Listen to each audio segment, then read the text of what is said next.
নমস্কার। একটা গুরুত্বপূর্ণ বিষয় বলি।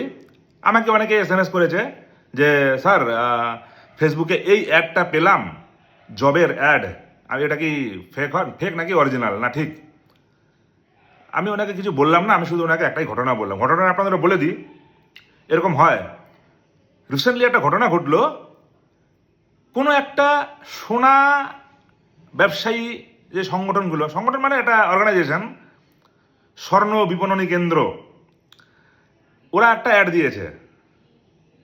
দিয়েছে যে অমুক গোল্ড থেকে একজন মহিলাকে নেওয়া হবে বলে ফেসবুকে একটা অ্যাড ছিল।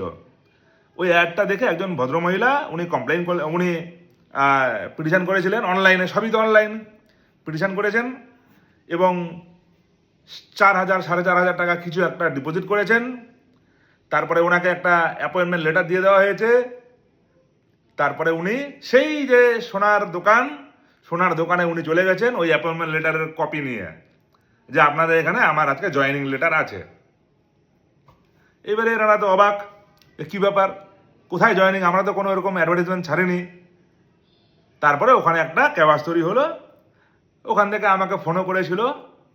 তারপর আমি ব্যাপারটা বুঝিয়ে দিলাম ওনাদেরকে যে এখানে এই যে সোনা বিক্রি সংস্থা, সোনার ব্যবসায়ী সংস্থা, এরা কিন্তু ওরকম কোনো অ্যাডভার্টাইজমেন্ট দেয়নি। ওনাদের প্রোফাইল নকল করে ওনাদের ওয়েবসাইটের মতো আরেকটা ওয়েবসাইট তৈরি করে, একটা সিমিলার টাইপের ওয়েবসাইট তৈরি করা কোনো ব্যাপারই না। একটা যদি মানে @ দিয়ে দেওয়া যায় বা একটা ডট বেশি দিয়ে দেওয়া যায়, তাহলেই ওটা আলাদা ওয়েবসাইট হয়ে গেল। এবং ওই ওয়েবসাইট, অরিজিনাল ওয়েবসাইট থেকে ফটো সব কালেকশন করে নিয়ে এই ওয়েবসাইটটা এরা কিন্তু সাজিয়েছে। ফোন নাম্বার দেওয়া আছে কতগুলো। আবার বলছে এই ফোন নাম্বারগুলোও কিন্তু ডুপ্লিকেট হয়। ডুপ্লিকেট মানে অন্য জনের ফোন নাম্বার হয়। ওই ফোন নাম্বার যদি ভাবেন যে ওই ফোন নাম্বারে ধরবো আমি গিয়ে, আপনি গিয়ে পাবেন একটা সাধারণ মানুষ। আরেকটা ব্যাপার হচ্ছে কি, একটা হচ্ছে এরা সবসময় কিন্তু হোয়াটসঅ্যাপ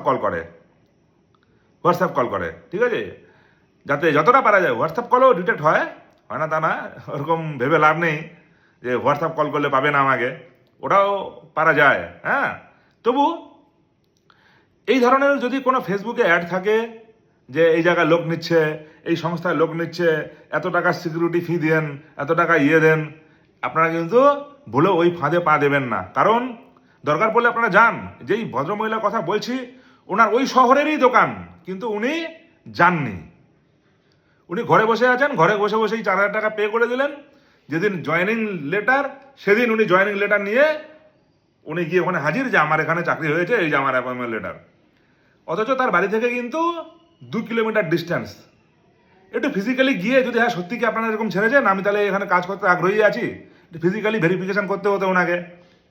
তার ফলে হলো কি, এই ঘটনা ঘটার ফলে হলো কি, বোথ সাইড কিন্তু একটা খারাপ পরিস্থিতির মধ্যে পড়ে গেল। প্রথমত এই ভদ্রমহিলা প্রতারিত হলেন, 4,000 টাকা ওনার গেল, 1 নম্বর। আর 2 নম্বর হচ্ছে এই যে সংস্থাটা আছে, যারা ব্যবসায়ী সংস্থা, ওনাদেরও রেপুটেশনে একটু দাগ পড়লো যে আপনারা এরকম, আপনাদের ওয়েবসাইট থেকে এরকম হয়েছে, নামটা তো আসলো। সেই জন্য ফেসবুকে এইখানে করবে, ওখানে লোক নিচ্ছে।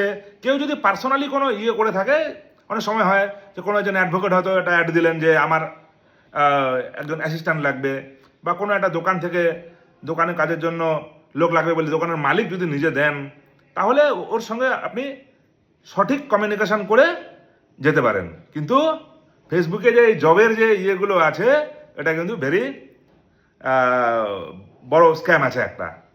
এগুলোতে কিন্তু পা দেবেন না, ঠিক আছে, নাহলে ওই মহিলার মতো অবস্থা হবে। ভালো থাকুন, সুস্থ থাকুন। কোনো রকম কনফিউশন হবে আমাকে SMS করবেন। আমি যতটা পারি, প্রচুর SMS সবসময় আসতে থাকে, সবার পারি না রিপ্লাই দিতে, কিন্তু অনেকেই কিছু দেখে না। হ্যাঁ, কোনো যেই বার্তাগুলো দিচ্ছি ওগুলো শোনে না, একই উত্তর, একই প্রশ্ন জিজ্ঞেস করে আমাকে। এটা একটু কেমন লাগে। আমি তখন বলি যে আরে ভিডিওগুলো দেখো, ভিডিওগুলো দেখলে ওর মধ্যে ডিটেলস বলা আছে সব। ভালো থাকুন, থ্যাংক ইউ।